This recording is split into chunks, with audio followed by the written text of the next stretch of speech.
Hey guys, how's it going? So I know this is different from what I usually post on the channel and what this channel is all about, but I did want to tell y'all why I did not have the time to post the video and edit the video. And that's because I was working in a cult-like job. And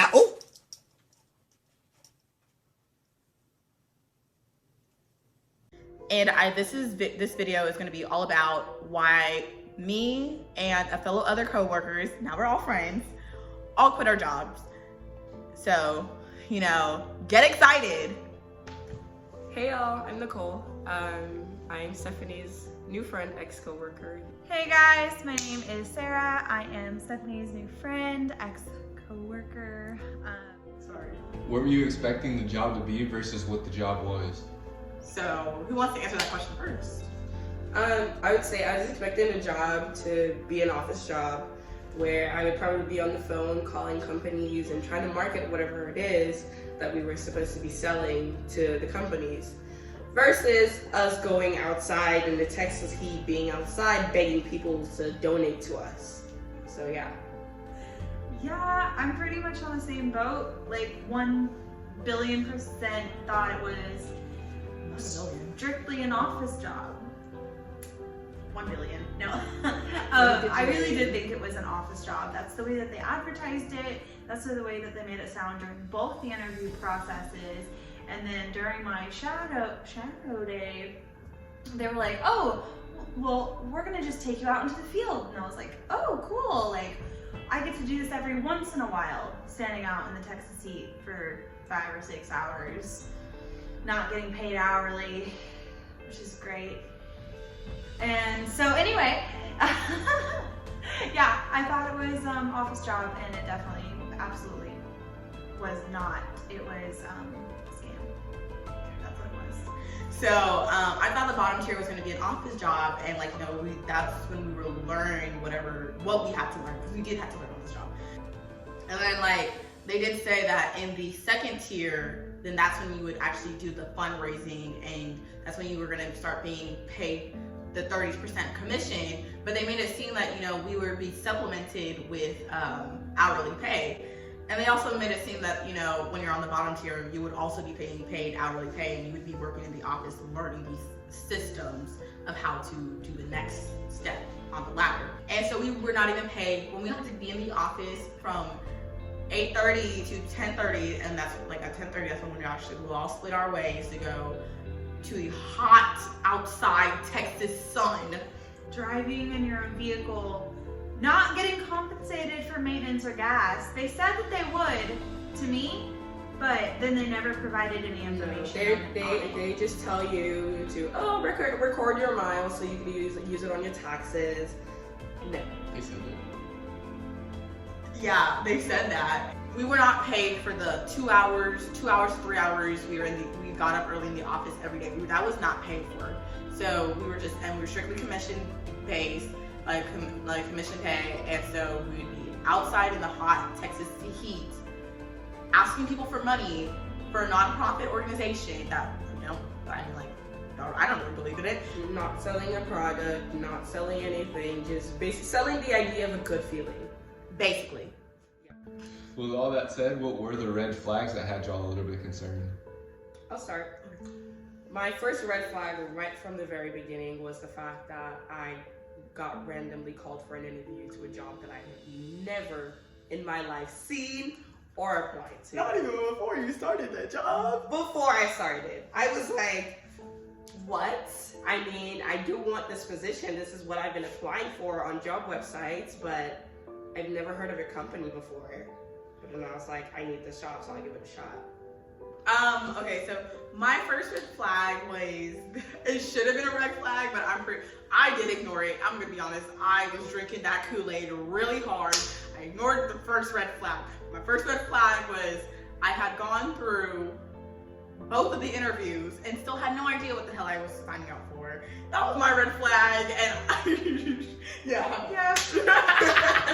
Honestly. So yeah, I ignored it because I needed a job, I needed the money. We're in Corona, like we're not getting hired like at all. So, and that's one thing that they did prey on. that they prey on young, naive college students, and like everybody. That's another red flag. So everybody who's not the boss, or the 2 bosses and 1 secretary, everybody else was college age. The oldest out of all of us was 23 years old. She also quit. Yeah, that was one of my red flags too. Is I did notice I was like, there's a lot of young people in here. Yeah. And that was kind of a red flag. And then the fact that the whole business professional to business casual thing really hung me up, because in their version of business casual, where we have to go to these events and change, is a literal 100% cotton t-shirt, dress shorts, and sneakers. I was so thrown off. I was like, seriously, that threw me off. I was like, wait, business what? Yeah, and then the whole idea that it was quote unquote business casual. Yeah. And like a main thing for them with the whole idea, or to enforce the idea of it being business casual, was that we're not allowed to wear jeans. Yeah. The video that we all watched is in the description below. So if you want more information on jobs like this, definitely hit the link below. But in the video, in the documentary, they did say that like jobs like this, like MLMs, multi-level marketing companies, MLMs, this is what it essentially is, basically prey on people who are young and naive, so like us, young and naive, or people that downright needed a job, and we downright needed a job because we're in Corona, we needed money. So yeah, like that they prey on people that like, you know, are desperate. And that was another red flag in the company. The people that had stayed, because a lot of people after the first shadow day are like, peace out, this is not for me, which we should have been like, I'm telling you, we should have been like that with those people, but we needed a job. Like, that was another red flag. The people that all kind of stayed had no other choice. Like, a job shouldn't prey on, like, it shouldn't prey on you like that. And so that was one of the red flags. And then another red flag was that we were working 60-hour weeks and only getting paid $500 a week. And if you do the math, Maybe 500, maybe. oh, If you made your goals, maybe you would get the full $500. And that's a huge maybe too. Because people don't want to give out their money if they're not getting anything except a good feeling and a congratulations, you're helping people. Like, no, it doesn't work out like that. People aren't. You're making in a week, which is like about 500, maybe even 600. Did y'all ever see $600 in your paycheck? I haven't even gotten my first paycheck yet. Okay, so if you did the math and you made like $500 a week, you're working 60 hours a week, you're only getting paid $8, a little bit over $8 an hour, and that's a little bit over. That's what, $1 over minimum wage? That's disrespectful. Like, we were out there in the Texas heat. They don't provide us water. They couldn't even provide us like a fun water bottle with the freaking company slogan on it to say like, here, stay hydrated. And they sent you out there and you just had to deal with it. And like, how many of us, the heat got to us? The heat definitely got to me. At the end of it, like, I was there for 3 weeks. So at the end of every week, I had really bad migraines, and then my last day, the last day I worked there, I literally felt like I was dying because of the heat, and I essentially had a heat stroke. The more you know. So what happened when you asked questions for clarification? I really didn't ask that many questions, and I feel like shame on me for not asking that many questions.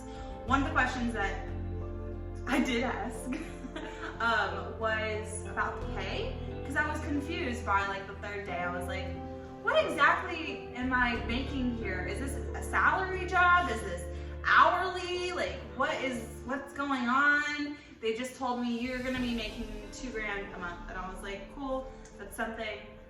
I need money, and that's what happened. And so it wasn't until the third day I asked a question for clarification from the main guy. I asked him, I was like, hey, it's like, what exactly am I making? Like, I don't quite get it. like, is this an hourly position?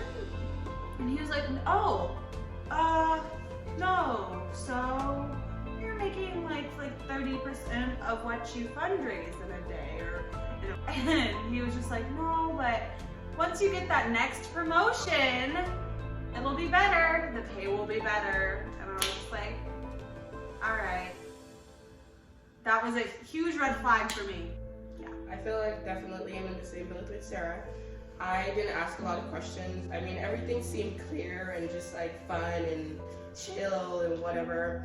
I personally did not take the job too serious. Once I saw the whole we're gonna go out at the end of the day in basketball shorts and tennis clothes and all that shit, I was like, yeah, nah, this is not an office job. I'm not about to like put my sweat and blood into this job. And then little did I know that it's 10-hour days and 6 days a week. So no. And like once I realized that, I was like, do I really want to do this? Like, what is going on? All that stuff. And every time I asked if they could like pay in the morning or like pay for the time that we would spend in the morning, they'd just be like, oh no, it's just to get you prepared for the day. We're just trying to get your energy up so you go out there and you make the most money that you can. And I was like, oh. I asked a lot of questions on my shadow day. I remember one of the main questions I did ask was, why were so many people being interviewed? Because every day, yes, every day, they were interviewing people. At least 3 people. At least 3 people a day, at least. So I asked, like, why are there so many, why are y'all interviewing so much? And I was told, like, they're looking to expand, which is just like, no, they're not looking to expand. I don't know if they're looking to expand or whatever. It doesn't seem like they're looking. Possibly expand now. Because what, 6 people quit the same day? Yeah. But yeah. So. See this documentary that we highly recommend you watch just a little bit of it so you kind of see this culty, whatever, nonsense. Nonsense. No, you know when you're doing something bad as a company when you have 6 people quit in the same day. When you have about what? 6? That's half of your employees. Yeah, and then literally half. That's literally but so yeah, so that was kind of weird. I mean, but when I was asking all these questions, I guess the person I was with was just like, you ask a lot of questions and you're not supposed to be worried about these questions right now. Just be asking questions about why do you say this or why do you do that when you're talking to people? And I'm just like, I'm not a stupid person. I can deduce why someone does this when all they're doing is asking for money. They really asked you, why are you asking so many questions? Yes, I was told, why are you asking? That is such culty hard. Yeah, I was asking I was told, why are you asking so many questions? And new people usually, or people on their shadow day, usually don't ask these in-depth questions. They usually ask questions like, why do you do this? How do you do that? Which is just like, excuse me, don't insult my intelligence. Okay, I can deduce why you do things. I know, right from my shadow day, I knew that it was some kind of crazy nonsense. But I was just like, I'm gonna stick it out because we're helping people. Wait, did I ever tell you that after your shadow day, they try to pit me against you? What? Why? Stay tuned. How did you quit and what was their reaction?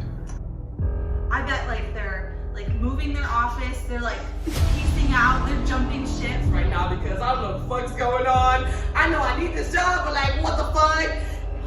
Fuck! Excuse me. Damn it! Hit them with that peace sign emoji, and I left the group chat. That's how I quit. I just want to say that me and everybody else in this video do not hold any ill will to any of the employees, managers, workers that work for this company.